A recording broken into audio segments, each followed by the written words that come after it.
বাংলা সাহিত্য ও বাংলা সিনেমা প্রথম থেকেই পরস্পরের হাত ধরে চলেছে। প্রথম দিকে যেসব বাংলা সিনেমাগুলো তৈরি হতো সবাক যুগে, হয় বঙ্কিমচন্দ্র, নয় শরৎচন্দ্র, নয় রবীন্দ্রনাথ, পরবর্তীকালে সুবোধ ঘোষ, সুনীল গঙ্গোপাধ্যায়, সমরেশ বসু ইত্যাদি। তো এখানে আজকে আমি সুবোধ ঘোষের কথাই বলবো। সুবোধ ঘোষ এমন একজন লেখক ছিলেন যে যার গল্প নিয়ে প্রায় নামকরা সবাই সিনেমা করতে চেয়েছিলেন। তার মধ্যে সত্যজিৎ রায় আছেন, মৃণাল সেন আছেন, তরুণ মজুমদারও আছেন, তপন সিনহাও আছেন। অর্থাৎ বাংলার দিকপাল পরিচালকরা সবাই সুবোধ ঘোষের গল্প নিয়ে সিনেমা করতে চেয়েছিলেন বা করেছেন। আজকে আমি সুবোধ ঘোষের যে পরিচয়টা দেব তাতে শুনলে আপনারা অবাক হবেন যে এই মানুষটা এই সব অসাধারণ সিনেমাগুলোর গল্প ওনারই লেখা। নমস্কার, আমি তনুপ বলছি। আমি আপনাদের জন্য এই নতুন ভিডিওটা নিয়ে এসেছি। এই ভিডিওটাতে আমি সিনেমা সাহিত্যের যোগাযোগের একজন বড় স্তম্ভ সুবোধ ঘোষের গল্প নিয়ে কি সিনেমা হয়েছে সেই বিষয়ে আলোচনা করব। আপনারা পুরো ভিডিওটা মন দিয়ে দেখবেন, কেউ স্কিপ করে যাবেন না। ভালো লাগলে কমেন্ট, লাইক, শেয়ার করবেন এবং অতি অবশ্যই সাবস্ক্রাইব করবেন। আমি লক্ষ্য করেছি আপনারা যারা দেখেন সবাই সবসময় সাবস্ক্রাইব করেন না। প্লিজ সাবস্ক্রাইবটা অতি অবশ্য করে দেবেন। এইবার আসি লেখক সুবোধ ঘোষের কথায়। সুবোধ ঘোষ প্রথম দিককার একটা গল্প লিখেছিলেন ফসিল। সেই ফসিল নিয়ে চিত্রনাট্য লিখেছিলেন সত্যজিৎ রায় পথেরও পাঁচালীরও আগে, কিন্তু ছবি করা আর তার হয়ে ওঠেনি। কিন্তু সুবোধ ঘোষের লেখা প্রথম গল্পটা নিয়ে ছবি তৈরি করেছিলেন ঋত্বিক ঘটক। বাংলা ছবির ইতিহাসে সে এক অবিস্মরণীয় ছবি। এই ছবিটা ছিল ঋত্বিকের প্রথম মুক্তিপ্রাপ্ত ছবি। ছবিটার নাম ছিল অযান্ত্রিক। অসাধারণ অভিনয় করেছিলেন কালী ব্যানার্জি, দুর্ধর্ষ তার পরিচালনা। যাই হোক, এবার অযান্ত্রিক থেকে সুবোধ ঘোষের আরেকটি অন্য গল্পে আসছি। সুবোধ ঘোষ একটি গল্প লিখেছিলেন, দারুণ অনুভূতি সম্পন্ন গল্পটি। তার নাম ছিল আত্মজা। এই আত্মজাকে নিয়ে বম্বের পরিচালক বিমল রায় একটি অসাধারণ হিন্দি ছবি করেছিলেন। সেই ছবির কাহিনীটা এত সুন্দর ছিল যে এর জন্য পরবর্তীকালে সুবোধ ঘোষ ফিল্মফেয়ার পুরস্কার পেয়েছিলেন। এই ছবিটাতে অভিনয় করেছিলেন সুনীল দত্ত ও নূতন। এই সিনেমাটার নাম ছিল সুজাতা। খুবই অসাধারণ ছবি হয়েছিল, গানগুলো খুব ভালো ছিল। পরবর্তীকালে অনেক পরে বাঙালি পরিচালক পিনাকি মুখার্জি আবার এটাকে সিনেমা করেছিলেন বাংলায়। বাংলাতেও এটার নাম ছিল সুজাতা। ছবিটাতে নায়ক ছিলেন দীপঙ্কর দে ও অপর্ণা সেন মুখ্য ভূমিকায়, ও সুমিত্রা মুখার্জিও ছিলেন। অসাধারণ ছবি হয়েছিল সেটি। এবার আসছি এক অন্য ধারার পরিচালক যার নাম নবেন্দু চট্টোপাধ্যায়।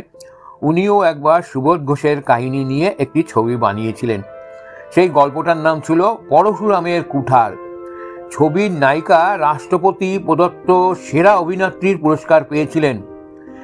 মাধবী চক্রবর্তীর পর বাংলা ছবির দ্বিতীয় নায়িকা যিনি এই সেরা অভিনেত্রীর জাতীয় পুরস্কার পেয়েছিলেন, সেই নায়িকার নাম ছিল শ্রীলেখা মুখোপাধ্যায়। এর পরবর্তীকালে উত্তম কুমার নিজের প্রযোজনায় একটি ছবি করতে চাইছিলেন তপন সিংহকে নিয়ে। তপন সিংহ সেই সময় ছবির ব্যাকগ্রাউন্ড ঘরের মধ্যে ফিরিয়ে আনার ইচ্ছা করেছিলেন এবং বলেছিলেন সুবোধ ঘোষের একটি ভালো গল্প তিনি নির্বাচিত করেছেন, সেটা নিয়ে উত্তম কুমার ভেবে দেখতে পারেন। পরবর্তীকালে উত্তম কুমারেরও গল্পটি খুব পছন্দ হলো। গল্পের নায়ক নায়িকা ছিলেন উত্তম কুমার, অরুন্ধতী দেবী এবং অনিল চ্যাটার্জিও ছিলেন। সেই ছবিটা সেই বছর বিএফজের সেরা ছবি নির্বাচিত হয়েছিল। সেই ছবিটার নাম ছিল যৌতুকগৃহ। পরবর্তীকালে এই গল্পটা নিয়েই বেশ কিছু বছর পরে একটি হিন্দি ছবি হয়েছিল। সেই ছবিটার পরিচালক ছিলেন গুলজার। গুলজার প্রথমে এই ছবিতে উত্তম কুমার হেমামালিনীকে নিয়ে ছবিটা বানাতে চেয়েছিলেন, কিন্তু নানান কারণে সেই কাজটা এগোয়নি। এর কিছুদিন বাদে নাসিরুদ্দিন শাহ এবং রেখাকে নিয়ে ছবিটি করেছিলেন গুলজার। সুবোধ ঘোষ পেয়েছিলেন দ্বিতীয়বারের জন্য সেরা কাহিনীকারের ফিল্মফেয়ার পুরস্কার। ছবিটির নাম ছিল ইজাজত। তবে এখানে একটু জিনিস বলছি যে উত্তম কুমার যৌতুকগৃহতে যে অসাধারণ অভিনয় করেছিলেন, অরুন্ধতী দেবীর সাথে পাল্লা দিয়ে সেটা কিন্তু হিন্দিতে নাসিরুদ্দিন বা রেখা সেই টাইপের করতে পারেনি, অনেকটাই পিছনে পড়ে যাবে তাদের অভিনয়। এর পরবর্তীকালে আবার সুবোধ ঘোষের কাহিনী নিয়ে অন্য আর একজন পরিচালক, তিনি অবশ্য খুব নামকরা বিশ্বখ্যাত পরিচালকও বলা যায়, তার নাম মৃণাল সেন।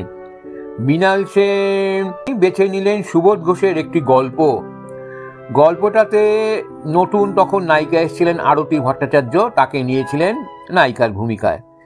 এই ছবিটাও বিদেশে ম্যানহেইম বলে একটা ফিল্ম উৎসব আছে, সেখানে পুরস্কার পেয়েছিল। এই ছবিটার নাম ছিল এক আধুরি কাহিনী, অবশ্যই ছবিটা হিন্দিতে ছিল। উত্তম সুপ্রিয়া জনপ্রিয় জুটির সূত্রপাতও এই সুবোধ ঘোষের গল্প অবলম্বনে তৈরি একটি ছবিতে।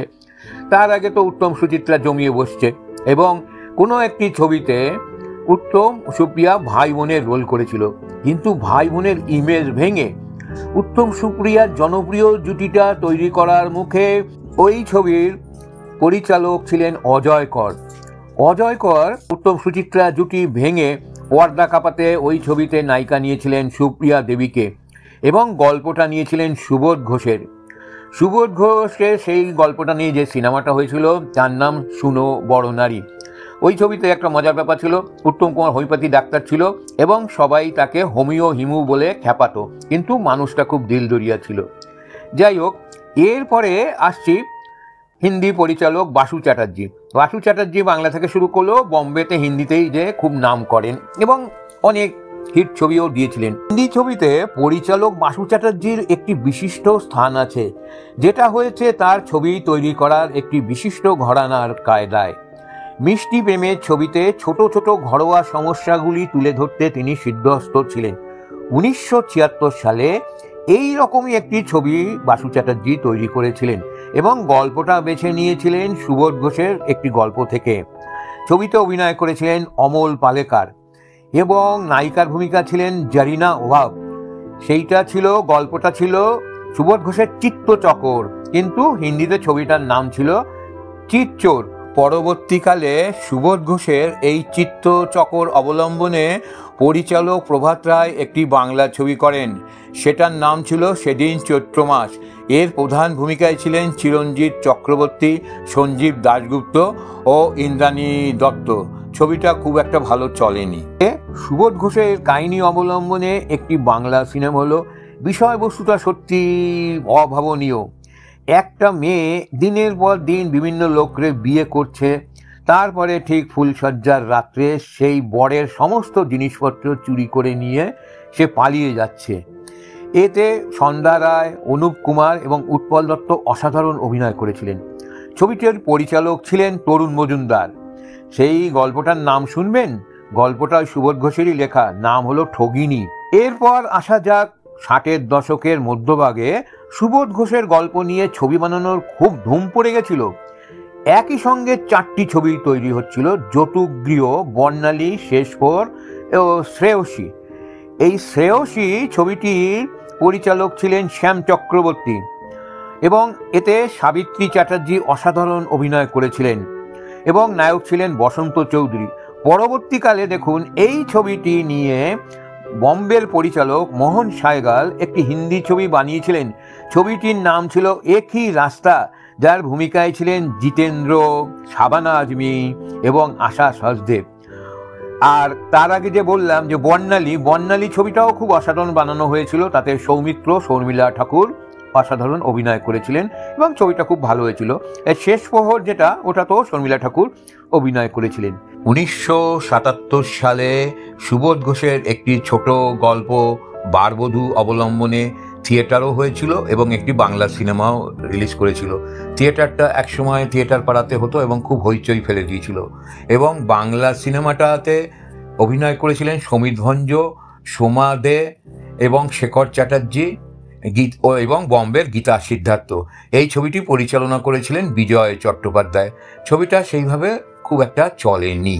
অমল পালেকার যে চিত্রটা করেছিলেন, পরবর্তীকালে রাজশ্রী প্রোডাকশন ওই একই গল্প অবলম্বনে একটি ছবি করেছিলেন। সেই ছবিটার নাম ছিল मैं प्रेम की दीवानी। সেই ছবিতে প্রধান ভূমিকায় ছিলেন ঋত্বিক রোশন, করিনা কাপুর, পঙ্কজ কাপুর ইত্যাদি। যাই হোক, সুবোধ ঘোষের গল্প নিয়ে যে কটি সিনেমার কথা আপনাদের বলা হলো, এর প্রত্যেকটি গল্প হিট এবং সুপার ডুপার হিট। তার মধ্যে দেখুন অনেকগুলো গল্প বাংলাতে হওয়ার পরও হিন্দিতে করেও হিট। অর্থাৎ সুবোধ ঘোষের লেখার মধ্যে এমন বৈচিত্র্য বা এমন একটা অসাধারণ ব্যাপার থাকতো, যেটা বাংলাতে হয়েও তার আবেদন সারা ভারতবর্ষে থাকতো। তাহলে আপনারা দেখছেন যে সুবোধ ঘোষ কি অসাধারণ লেখক ছিলেন। তো প্রথমে যে কথাটা বলেছি যে বাংলা সাহিত্যের হাত ধরে বাংলা সিনেমা বরাবরই চলে এসছে, আমার এই গল্পটা শুনে আপনারা নিশ্চয়ই সে ব্যাপারে নিশ্চিন্ত হলেন। যাই হোক, ভিডিওটা আপনারা দেখলেন, শুনলেন। যদি ভালো লাগে প্লিজ সাবস্ক্রাইব তো করে দেবেন চ্যানেলটাকে, আর সাথে লাইক শেয়ার করে দেবেন। নমস্কার।